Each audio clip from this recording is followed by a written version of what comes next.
আসসালামু আলাইকুম। এখন দেখবেন সংবাদ শিরোনাম।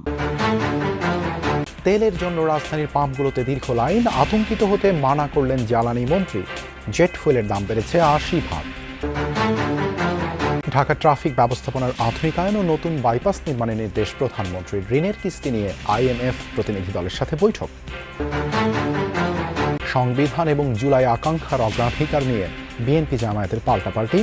অন্তর্বর্তী সরকারের প্রায় ২ ডজন অধ্যাদেশ সংসদে পাঠানোর সুপারিশ। জিজ্ঞাসাবাদের জন্য দিল্লি নেওয়া হয়েছে হাদি হত্যার প্রধান ২ সন্দেহভাজন ফয়সাল ও আলমগীরকে। দেশে ফিরিয়ে এনে বিচার সরকারের অগ্রাধিকার। এতক্ষণ শুনছিলেন সংবাদ শিরোনাম, এখন দেখবেন বিস্তারিত। জ্বালানি তেলের খোঁজে রাজধানীর এক পাম্প থেকে অন্য পাম্পে ছুটছেন পরিবহন মালিক চালকরা। সকাল থেকে বেশিরভাগ ফিলিং স্টেশনে তেলের জন্য দীর্ঘ লাইন, কিন্তু মিলছে না কাঙ্ক্ষিত জ্বালানি। দুপুরের পর ডিপো থেকে পাম্পে তেল এলেও তা শেষ হয়ে যায় সন্ধ্যার আগে। পাম্প মালিকরা বলছেন ডিপো থেকে তাদেরকে কম তেল দেয়া হচ্ছে। রাজধানীর বিভিন্ন পাম্প ঘুরে দেখা যায় ফিলিং স্টেশন কর্তৃপক্ষ নিজেদের মতো রেশনিং করে তেল দিচ্ছে। ২ ঘন্টা লাইনে দাঁড়িয়েও শেষমেশ জ্বালানি তেল পাননি ব্যবসায়ী হাসান। তার আগেই ফুরিয়ে গেছে এই পাম্পের তেল। এখন অপেক্ষা ডিপো থেকে তেল আসার। এর আগে পাম্পে পাম্পে ঘুরেই শেষ করে ফেলেছেন গাড়ির জ্বালানি।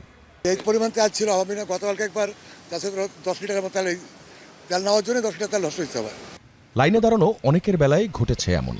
সৌরভ পাম্পে গেছি, খালেক পাম্পে গেছি, এসপিতে গেছি, ওখান থেকে ইউটার্ন নিয়ে আবার এখানে আসছি। 11টা পাম্পে গেছি, গাজীপুর চৌরাস্তা থেকে শুরু করে ব্রিজের সরণির ওই মাথা মতো সিরিয়াল। তো ওইখান থেকে মনে করেন যে গাড়িটা স্টার্ট করতে গেলে 150 গ্রাম করে তেল একবারে জায়গা। সকাল থেকে কেউ কেউ এতটাই বিপাকে যে পরের কয়েকদিন কি করবেন বুঝে উঠতে পারছেন না। আমার গাড়িতে একটু তেলও নেই, যে ধাক্কায় নেব আমার আর পায়ে সমস্যা। গভর্নমেন্ট বলতেছে যে প্যানিক হওয়ার জন্য না, আমরা প্যানিক না হয়ে সকালে আসছে, কিন্তু দেখেন অবস্থা প্যানিক হওয়ার মতোই তো অবস্থা। যাদের তেল প্রয়োজন তারা তো আসছে, প্লাস যাদের ধরেন আপাতত এখন দরকার নেই তারাও আসতেছে। জ্বালানি তেলের অপেক্ষায় লাইনে যখন শত শত যানবাহন, তখন পাম্প সংশ্লিষ্টরাও অপেক্ষায় কখন ডিপো থেকে আসবে তেলবাহী ট্রাক। ৪৫ থেকে ৫০ হাজার তেল লাগে, তো সেখানে আমার ১৮,০০০ তেল আমার আজকে উঠাইতে পারবো। তো বাদবাকি এটা শেষ হওয়ার পরে বাদবাকি তোমার পাম্প বন্ধই রাখতে হবে। দুপুর ১টার পর ফতুল্লার ৪ ডিপো থেকে তেলবাহী ট্রাকগুলো ঢুকতে থাকে রাজধানীর পাম্পে। অবসান ঘটে দীর্ঘ প্রতীক্ষার। সবাই চান ফুল ট্যাঙ্ক তেল, কিন্তু এক এক পাম্পে এক এক রকম রেশনিং। 500 টাকা করে দিতেছে বস। 500 টাকা করে দিতেছেন, এর চেয়ে বেশি দিচ্ছেন না, এর থেকে বেশি দেওয়া হচ্ছে না। ডেইলি তাহলে এইভাবে দিবেন? এইটা কি আপনারা নিজেরা সিদ্ধান্ত নিয়েছেন? এটা অফিস থেকে বলছে যে তেল তো কম, সবারই যেন অল্প করে সবাই পৌঁছেই দেওয়া। ট্রাফিক ব্যবস্থার উন্নয়নে ঢাকার চারপাশে নতুন বাইপাস, শহরের ভেতরে ওভারপাস ও আন্ডারপাস নির্মাণের মতো বেশ কিছু পরিকল্পনা হাতে নিয়েছে সরকার। সচিবালয়ে প্রধানমন্ত্রী তারেক রহমানের সভাপতিত্বে ট্রাফিক ব্যবস্থাপনা নিয়ে অনুষ্ঠিত বৈঠকে যত্রতত্র বাস কাউন্টার অপসারণ ও 5টি আন্তজেলা বাস টার্মিনাল শহরের বাইরে স্থানান্তরের সিদ্ধান্ত হয়। বৈঠক শেষে স্বরাষ্ট্রমন্ত্রী সালাউদ্দিন আহমদ জানান, এপ্রিলের শেষে স্বল্প মেয়াদী পরিকল্পনা বাস্তবায়ন করতে পারলে এর সুফল পাবেন নাগরিকরা। ঢাকা যানজটের শহর, ঘন্টার পর ঘন্টা সড়কেই সময় পার। চলন্ত ঢাকা হয়ে পড়ে স্থবির, নষ্ট হয় নাগরিকের কর্মঘণ্টা। তীব্র জটে মানসিক ও শারীরিক অসুস্থতাও বাড়ে। এবারের নতুন রাজনৈতিক সরকার পদক্ষেপ নিচ্ছে যানজট নিয়ন্ত্রণে। ঈদের ছুটির পর প্রথম কর্মদিবসেই ঢাকা শহরের যানজট নিয়ন্ত্রণ ও ট্রাফিক ব্যবস্থাপনা আধুনিকায়নের লক্ষ্যে প্রধানমন্ত্রী তারেক রহমানের সভাপতিত্বে সচিবালয়ে মন্ত্রিপরিষদ বিভাগে সভা অনুষ্ঠিত হয়। প্রায় 3 ঘন্টার এই বৈঠকে যোগ দেন স্বরাষ্ট্রমন্ত্রী, সড়ক পরিবহন ও সেতুমন্ত্রী, ঢাকার 2 সিটি প্রশাসক, পুলিশের আইজি সহ ঊর্ধ্বতন কর্মকর্তারা। বৈঠক শেষে স্বরাষ্ট্রমন্ত্রী জানান, কর্মঘণ্টা যেন নষ্ট না হয় সেজন্য ব্যাপক পরিকল্পনা হাতে নিয়েছেন প্রধানমন্ত্রী। দেশীয় প্রযুক্তিতে ট্রাফিক সিগন্যাল অটোমেশনের পরিকল্পনার কথাও জানান তিনি। এপ্রিল মাসের শেষ নাগাদ মোটামুটি স্বল্প মেয়াদী যে সমস্ত পরিকল্পনা নেওয়া হয়েছে সেগুলোর বাস্তবায়ন করতে পারবো। তার ফলে ঢাকা শহরে যানজট সমস্যার অনেকটা নিরসন হবে স্বল্প মেয়াদে। তারপরে মধ্যমেয়াদী এবং দীর্ঘমেয়াদী পরিকল্পনাগুলো বাস্তবায়ন করলে আশা করা যায় এই আমাদের ট্রাফিক সিস্টেমের একটা ব্যাপক। ঢাকার 2 সিটির প্রশাসক জানান, ট্রাফিক সমস্যা সমাধানে কিছু বিষয় চিহ্নিত করে সমন্বিতভাবে তা সমাধানের উদ্যোগ নেওয়া হচ্ছে।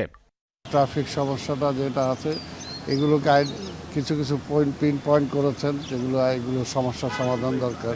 অটোরিকশা আছে, এর মধ্যে মেন রাস্তায় ফুটপাথগুলো আছে, এগুলি নিয়ে বিস্তার আলাপ আলোচনা হয়েছে, আমাদেরকে টাইম ফ্রেম বেঁধে দিয়েছে। জুলাই যোদ্ধাদের দায় মুক্তি দিয়ে অন্তর্বর্তী সরকারের অধ্যাদেশ বহাল রাখাসহ প্রায় 2 ডজন অধ্যাদেশ সংসদে পাঠানোর বিষয়ে একমত হয়েছে সংসদীয় বিশেষ কমিটি।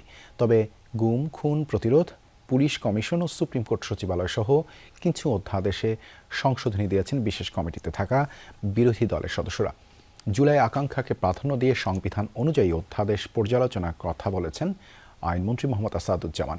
তবে সংবিধানের চাইতে জুলাই চেতনাকে গুরুত্ব দেওয়ার দাবি জামায়াতের এমপি রফিকুল ইসলাম খানের। সংসদের প্রথম অধিবেশনেই অন্তর্বর্তীকালীন সরকারের করা 133টি অধ্যাদেশের বিষয়ে সিদ্ধান্ত নিতে চায় সরকার। সেজন্য সরকারি ও বিরোধী দলের সদস্যদের সমন্বয়ে 14 সদস্যের সংসদীয় বিশেষ কমিটি করা হয়। বুধবার সেই কমিটির প্রথম বৈঠক অনুষ্ঠিত হয় সংসদ ভবনের ক্যাবিনেট কক্ষে, যেখানে অধ্যাদেশ যাচাই বাছাই করা হয়। বৈঠকে সভাপতিত্ব করেন অ্যাডভোকেট জয়নুল আবেদিন। যোগ দেন স্বরাষ্ট্রমন্ত্রী সালাউদ্দিন আহমদ, আইনমন্ত্রী মোহাম্মদ আসাদুজ্জামান সহ কমিটির বেশিরভাগ সদস্য। বিরোধী দল থেকে ছিলেন এমপি মুজিবুর রহমান ও রফিকুল ইসলাম খান। প্রথম দিনের বৈঠকে 133টি অধ্যাদেশের মধ্যে 27টি নিয়ে আলোচনা হয়।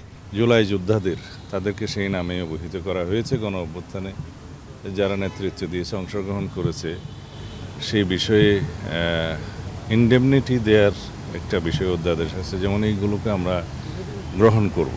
ফ্যাসিবাদী সরকারের সময়ে বিভিন্ন প্রতিষ্ঠানের নামকরণ করা হয়েছিল, তাদের নেতাদের নাম বিভিন্ন নামে, এগুলো বিলুপ্ত করা হয়েছে। এগুলো ইজিলি আমরা গ্রহণ করব। 27টি পর্যন্ত আজকে গিয়েছি। এর মধ্যে 4-5টা নেক্সট মিটিংয়ে আলোচনা হয়, পরবর্তী সময় আলোচনা হবে, আরও সংশোধন কি বলে বিয়োজন সহ। আর বেশিরভাগ বিষয়ে আমরা একমত হয়েছি। অধ্যাদেশের গুরুত্ব বিবেচনায় আরও কয়েকটি বৈঠক করবে সংসদীয় এই বিশেষ কমিটি, যার মধ্যে কিছু অধ্যাদেশ কোনো পরিবর্তন ছাড়াই সংসদে উত্থাপিত হবে, কয়েকটি হবে সংশোধন করে। সংবিধান নাকি জুলাই আকাঙ্ক্ষা আলোচনায় কোন বিষয়ে গুরুত্ব পাচ্ছে কমিটির কাছে? আমরা দুইটাকেই সমন্বয় করে এগিয়ে যেতে চাই। সংবিধান এবং জন আকাঙ্ক্ষা দুইটাকে সমন্বয় করে সংবিধান অবশ্যই সবার থেকে এগিয়ে থাকে। জুলাই আকাঙ্ক্ষাকে সামনে রেখে, এই চেতনাকে সমুন্নত রেখে সংবিধানের পরিবর্তন করার দরকার হলে পরিবর্তন হবে। সংবিধান তো কোনো ওহিও না, কোনো কোরআনও নয়, বরঞ্চ এইটা দেশের প্রয়োজনে, জনগণের প্রয়োজনে পরিবর্তন হতেই পারে। কলকাতায় আটক হাদি হত্যার আসামিদের জিজ্ঞাসাবাদের জন্য এখনও কনসিউলার অ্যাক্সেস পায়নি ঢাকা।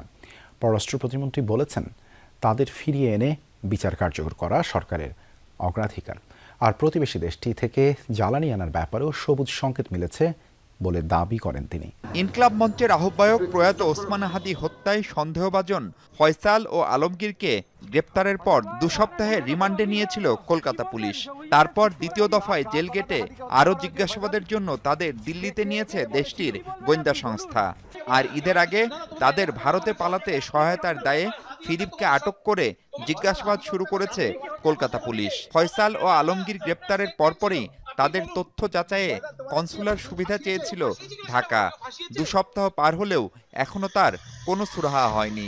আমরা তাদেরকে পুশ করছি, কারণ যেহেতু এটা বাংলাদেশের নাগরিক হত্যা হয়েছে, হত্যাকারী ভারতে অ্যারেস্ট হয়ে থাকে, আসামিকে দেশে ফিরিয়ে আনা, সাজা দেওয়াটা আমাদের টপ মোস্ট প্রায়োরিটি এই হাদি হত্যার ব্যাপারে, এবং সেটা বিচার আমরা নিশ্চিত করবো ইনশাআল্লাহ।